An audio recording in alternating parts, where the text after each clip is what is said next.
This video shows how to fix blue screen errors on the MSI Thin GF63 with easy-to-follow troubleshooting steps.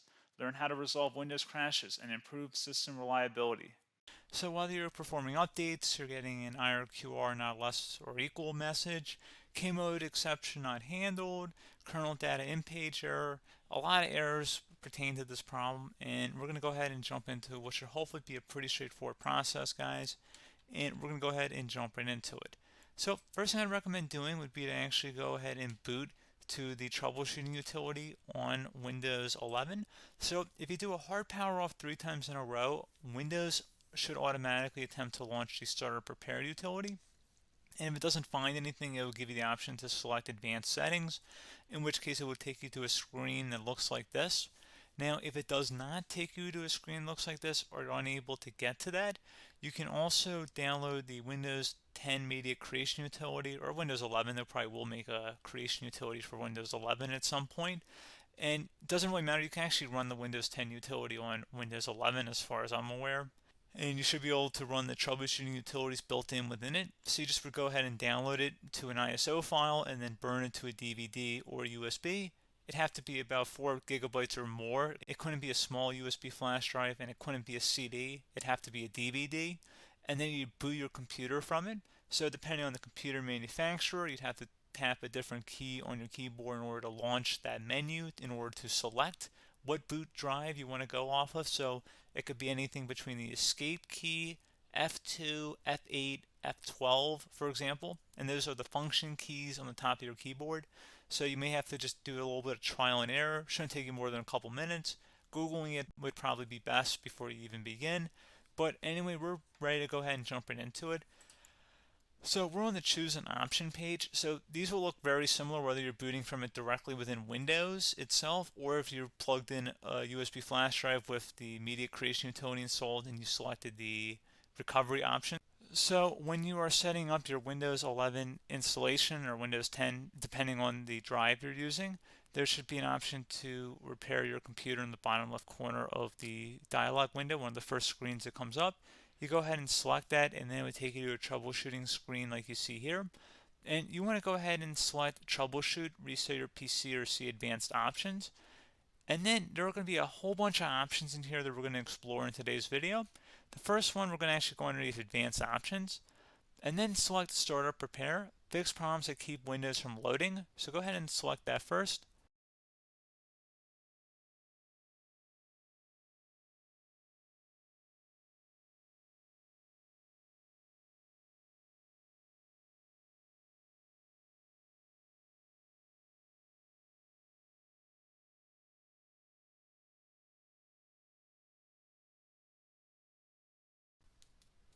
Okay, so you can see it could not repair our PC. That was our first option we could try. Something else, if we go back into advanced options here and then select troubleshoot, we're going to go underneath advanced options again. You can go ahead and actually access safe mode by selecting startup settings.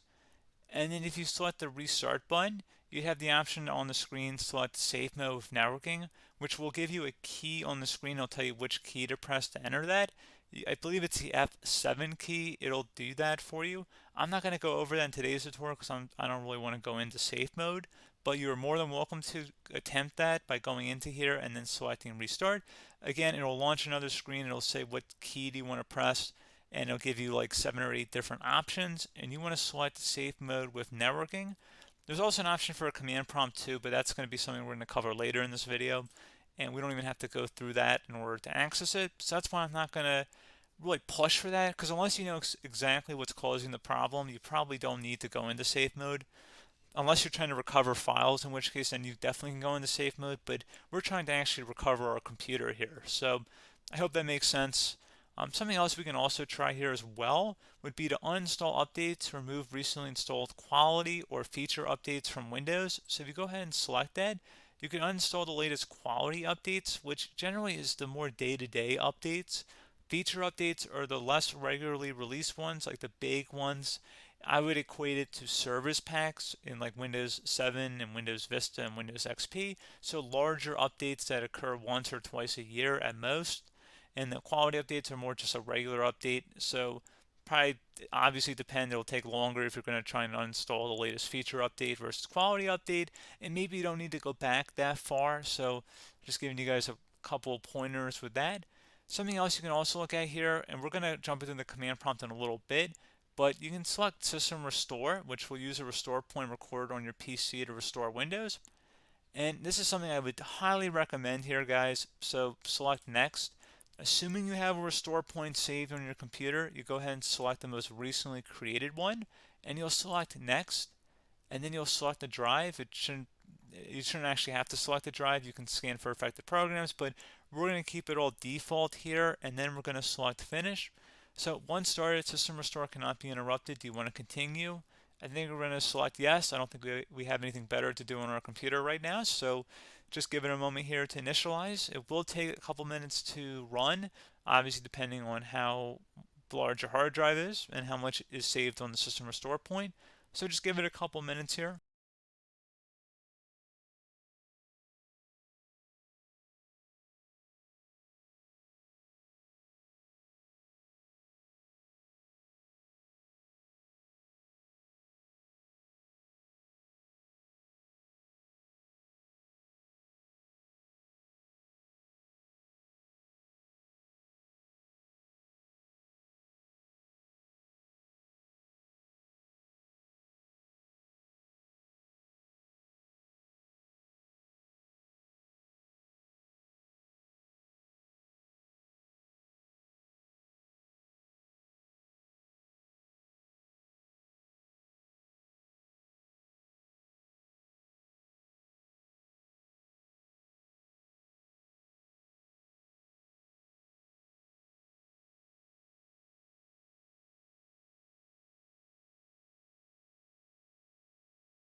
Okay, so you can see system restore completed successfully. The system has been restored. Your documents have not been affected. Click the restart button to restart your computer. Go ahead and select restart.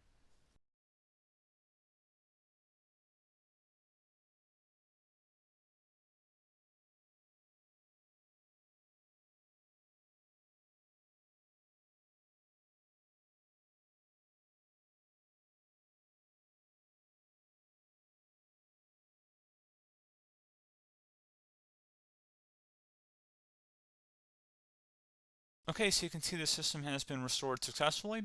We're going to go over a couple different methods in addition to that if that did not work. So I'm just going to pause the video and we're going to start back on the recovery screen that we started with. Okay, so a couple other things we can try here too. If you go back into troubleshoot, you can select reset your PC, while you choose to keep or remove your personal files and then reinstalls Windows. You can select to keep my files, which will remove apps and settings but keeps your personal files. You can also select remove everything, which will remove all of your personal files, apps, and settings.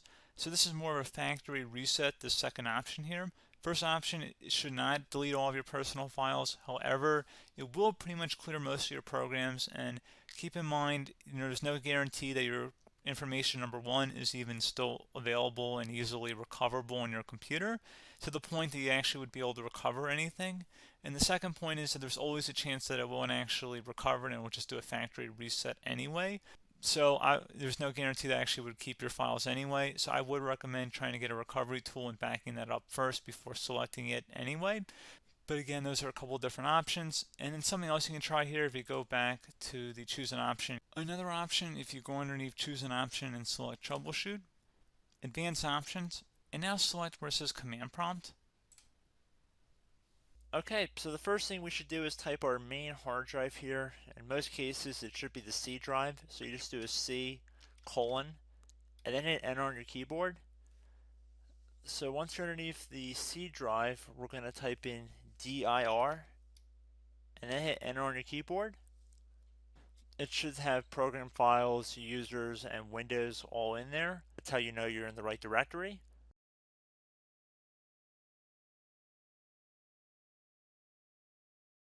In some cases, it might be the D drive as well, so just keep that in mind.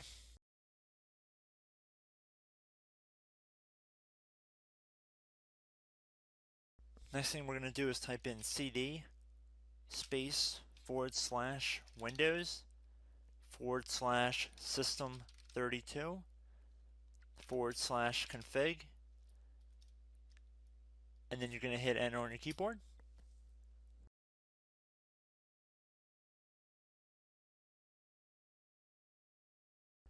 So now you're going to type md space backup. If you've seen other tutorials, it might also say to put down md backup. That's because the backup name is pretty common when you want to back something up. So you can name this whatever you want, doesn't have to be backup. So if you've already made a backup folder in the past, you could do backup 1, for example. So once you're done setting the name you want the backup to be called, hit enter on your keyboard again.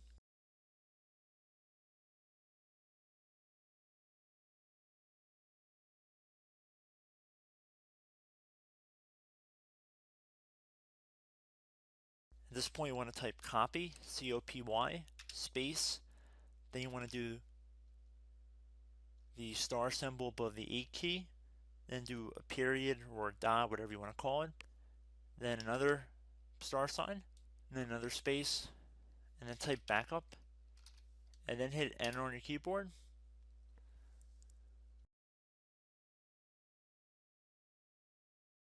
Now you want to type cd reg back, REG BACK, and then hit enter on your keyboard.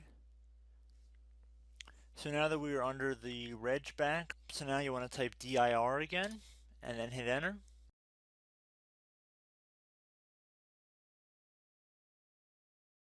So now at this point we're going to type copy again. So copy, space, star sign,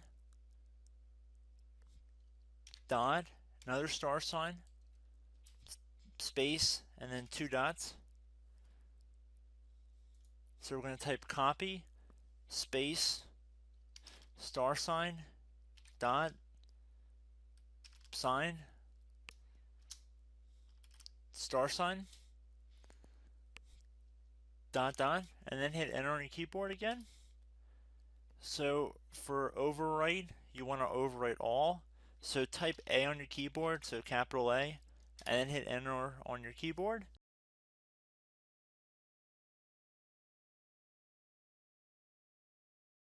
So at this point, you should be good to go. You can close out of the command prompt window, and if you accidentally continue to Windows 10, you should be all set. So I hope one of these 3 or 4 different methods we went through in this tutorial helped you guys out. Again, I'm not sure if you guys heard me earlier, but try to go back into your safe mode if possible and uninstall any programs you know might be conflicting with the Windows startup if you can get into safe mode. So just keep that in mind. Something very simple like that could be blocking up everything. So again, I hope this tutorial helped you guys out, and I will catch you in the next tutorial. Goodbye.